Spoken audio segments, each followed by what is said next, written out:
Okay, welcome to the RockStar Real Estate Roadmap podcast. This is a podcast for real estate agents who want more than just survival. They want more than just production numbers. This will be a show about my journey. My name is Rick Reynes. I'm a 22-year real estate agent. I've been a top 2% producer. I'm the founder of the Texas RockStar Group right here in the Woodlands, Texas. And every week on this show, I'm going to share real deal stories, real agent journeys, and the framework for what I like to call the roadmap. And these are 6 stages that every real estate agent goes through. And this is from stage 1, getting your real estate license, to stage 6, when you want to leave a legacy. And so let's get into it. Here we are, finally, episode 9. This is stage 2. It's called the first set. And today I want to ask you a question that might feel a little strange. When is the last time you sat down and actually wrote out everything that you've done? And this isn't just in real estate, but this is about your entire career. Every single job, every business, every role, every skill you built before you ever picked up your real estate license. Now, most agents, and especially the new ones, they think the resume starts at their license date. And I want to challenge that today, because some of the most powerful things you bring to your clients have absolutely nothing to do with how many homes you've sold. They have everything to do with who you were before you ever became an agent. And I did this exercise recently, and I'm going to be honest with you, it felt a little bit different, because when you see your whole story in print, something in your brain shifts, and that shift, that's what we're going to talk about today.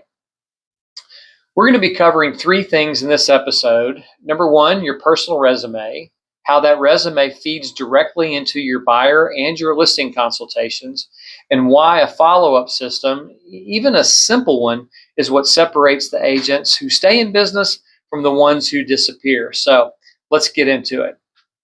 First off, I want to start with the resume, and not the kind you sent to your brokerage when you were trying to convince someone to take a chance on you. I'm talking about a living document. This is a real accounting of your entire career. What awards have you won? What milestones have you passed along the way? What designations have you earned? You need to recall every stage of growth that you've ever been through. You see, I built mine recently, and here's what I found when I looked at it. This is going to surprise a lot of people. However, I was a winner from day one. Early in my career at Prudential Real Estate, I won several RockStar awards. And this is, I know it sounds silly, that's the given name of this podcast, but that's why it stuck with me. When I moved to Keller Williams, I was there for a few years. I earned quadruple platinum twice, earned several platinum awards, and the quad was really the most powerful one. And at eXp Realty, I've won 5 Icon Awards, 5 of them, and that's a special, special thing for my time at eXp. Now, here's the thing. I knew all of that because I was there for all of it. But when I saw it on a resume, it felt different. It was written down, it was organized, and stacked on top of each other was pretty cool to see. So what I want to say is simple. I know my stuff. I've been doing this at a high level for a long time.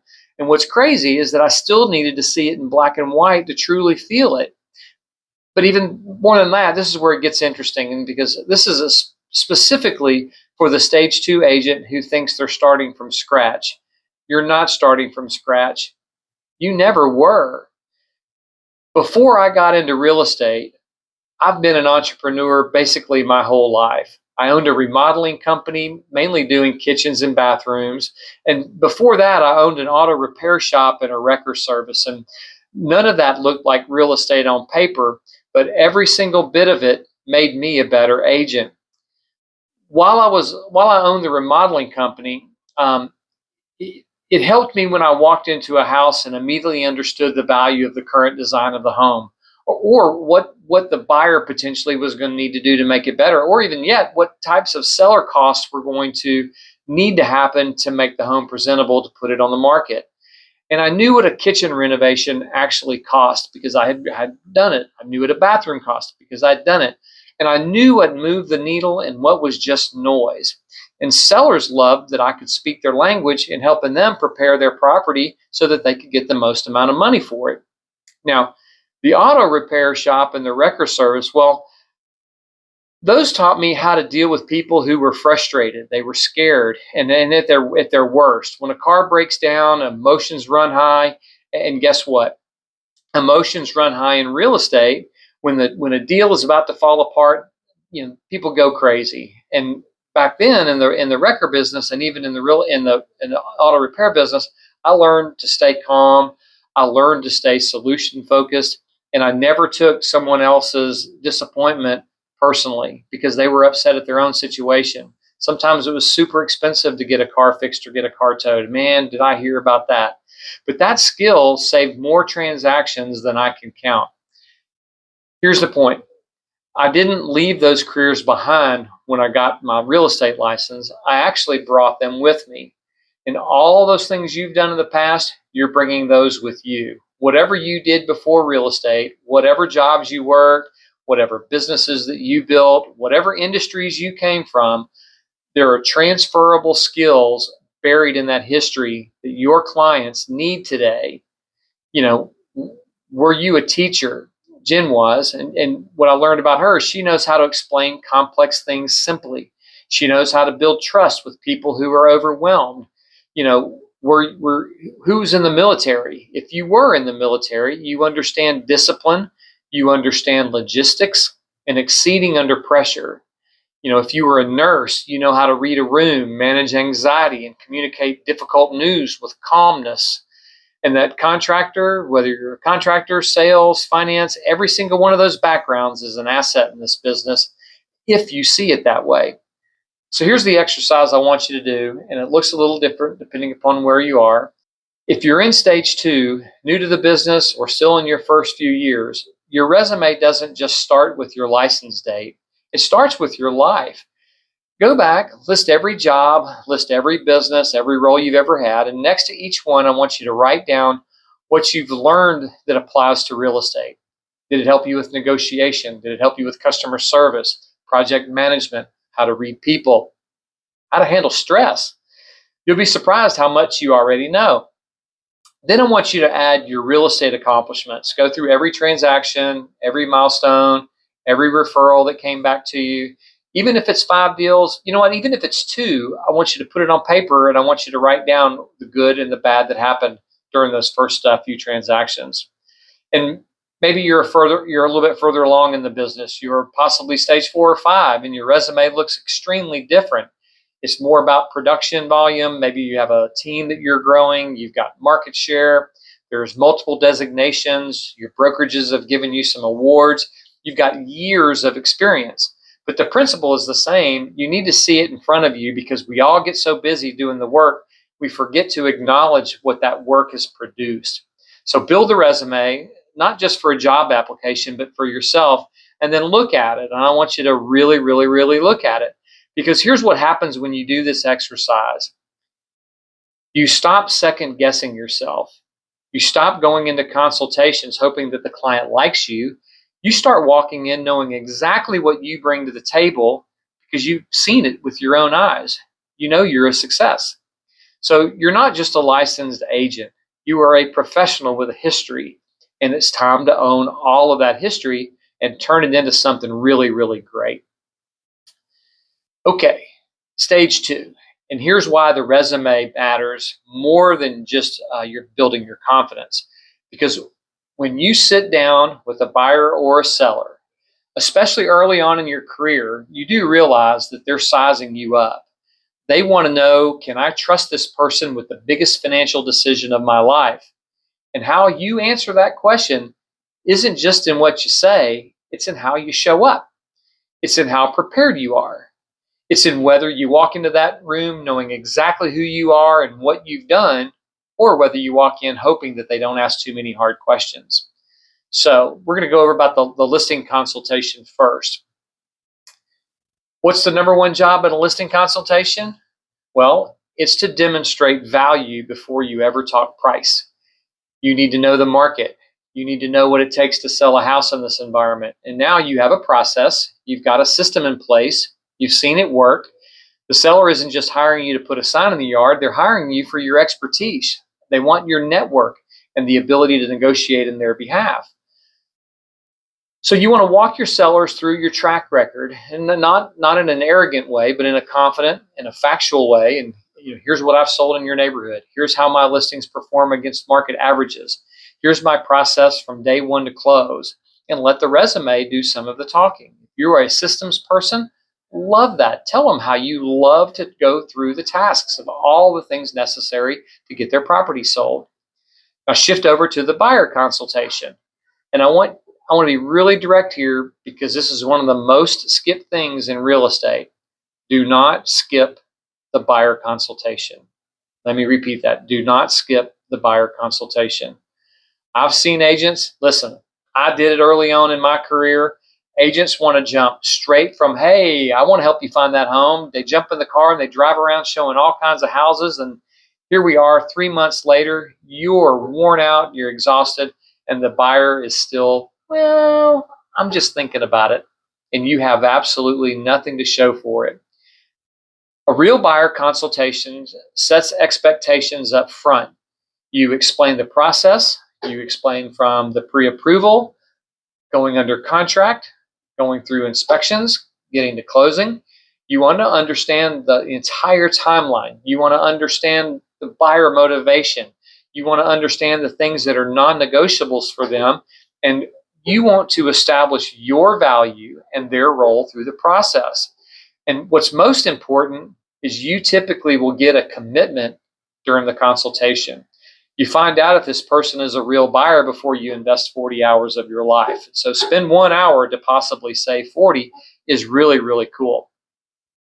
Now, the preparation that you do before that consultation, knowing the market, knowing your process, knowing what you bring, that's where your resume lives, and that's where your confidence is going to come from. So preparation is always the great equalizer. It doesn't matter how long you've been in the business if you walk in prepared. And it doesn't matter how many years you have if you walk in winging it. Because I know a lot of people that are in business for a really long time and they're still winging it. Tom Ferry has a big thing called the aceable agent, where he talks about the wingers of the world.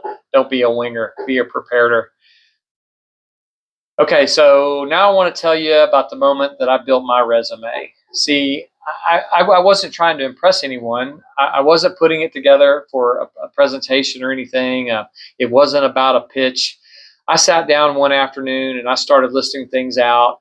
I saw another agent do this, and it made a lot of sense to them, and so I tried it. I went through all of my years, and it was pretty impressive to see all the deals that I'd closed, the awards that I had won through the many different brokerages that I've been affiliated with, the teams that I built, the teams that did really, really well, the team that fell apart. There were agents that I'd mentored. There were tons of milestones that I hit. And about halfway through, I had to take a break from it. And I called a few friends, and I even called my parents, because I'd looked at what I'd written down, and this is a lot. Just 22 years of getting up and actually doing the work. I took hard calls. These were 22 years of learning from the deals that almost fell apart, learning from the deals that were saved, and it did actually fall apart. I realized how I continued to build on my real estate business. I built tons of great things. I lost some momentum, and now here I am. I'm rebuilding it all over again. But here it was all in front of me in black and white, and I realized I'd been walking into rooms for years, bringing this entire resume with me, and I didn't fully know all the good things that I'd done. I wasn't owning all of my own success. Now, I'd stay humble to a fault, but there's a difference between humility and understanding yourself. There was a quote, and I thought it was pretty cool. Humility is not letting your ego run the room. Underselling is not knowing your worth and letting clients feel uncertainty. See, when you don't know what you're worth, the clients are still trying to figure out what they want to pay you. So when you come in with a lot of value, they feel like they're going to get a lot of quality for the value that you're going to bring. So the resume exercise fixed something for me. I mean, it didn't inflate my ego, but it grounded me. It reminded me that I have earned the right to sit across from any client, any seller, any buyer, and I can say with full conviction, I'm the right person for this job because I've done it before and I will get them to the finish line. And you see, that's what I want for all of you. And I don't want you to do this for an ego boost, but I want you to have clarity in the things that you've done in the past. So do the exercise and see what comes up. This is going to lead us to the third segment, and this is the follow-up systems. And so number one, we've got our resume done. Now we have the ability, once we practice, we can walk into consultations with confidence. We are setting expectations with our clients. We're establishing our value, and we're getting commitments. So once we have that mastered, what happens next? Because here's the stat that should keep every agent up at night, because this is where most sales happen, and they happen between the 5th and the 12th contact. The 5th and the 12th. Now, how many of you guys have given up after the 1st or the 2nd? I mean, I used to, like, oh, that was a dead lead, phone number didn't work, they didn't return an email or whatever, but I will tell you, I've always learned this: the fortune is in the follow-up. You've heard it, you know it, but knowing it and having a system for it are two different things. Now, I'm not here to tell you which CRM to use or what automation platform is the best. That's not the whole point of all this. The point is this: is you need an organized system, and the system doesn't have to be fancy. I remember Gary Keller talking on stage, and maybe you've read The Millionaire Real Estate Agent. It's a great book, by the way. If you haven't read it, I would encourage every agent to read it. But Gary Keller talked about a shoebox and a note card system. He literally operated out of a shoebox, and he had 12 base cards, January through December, and he had all of his clients' names on the top of the index card. And anytime he had a conversation with them, he'd pull out their card, write the notes down, and he had an appointment to call them, whether in 30 days, 60 days, 90 days, or a year. And he would take that card and he would put it at the very back or in the month slot that he was had that appointment. So he knew at the start of every single month exactly the things that he needed to do. So no software. He didn't really have any automations or anything telling him, hey, today you need to do this. He just had a commitment to staying in an organized plan. And that shoebox built one of the largest real estate companies in the planet today. That shoebox. So it doesn't really matter what you use something. So the agents who win in stage 2 and the agents who win throughout their careers are not always the most talented, but they operate in an organized way, in an organized system. They're the ones who are they're gonna follow up when it's inconvenient. They send the check-in text 6 months after closings. They show up in the client's lives in ways that say, I didn't forget about you, I'm still here. But here's the minimum that I want you to have. Number one, I want you to have a list of every active lead with a next contact date. Number two, you need to have a post-closing campaign set up. Even if it's just 3 touch points in the first 90 days, I want you to have that set up so that when you have your next closing, it's already ready to go. And 3, I want you to have a system for your sphere of influence that keeps you in contact at least once a quarter. Shoebox, note cards, CRM, sticky note on your desk, I don't care. Pick one and just work on it every single day.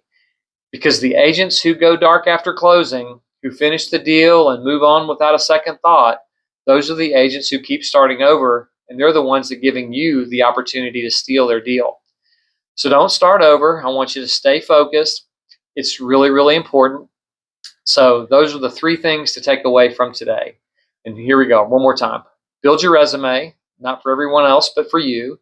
I want you to see what you've already done and let it fuel how you show up to your next appointment.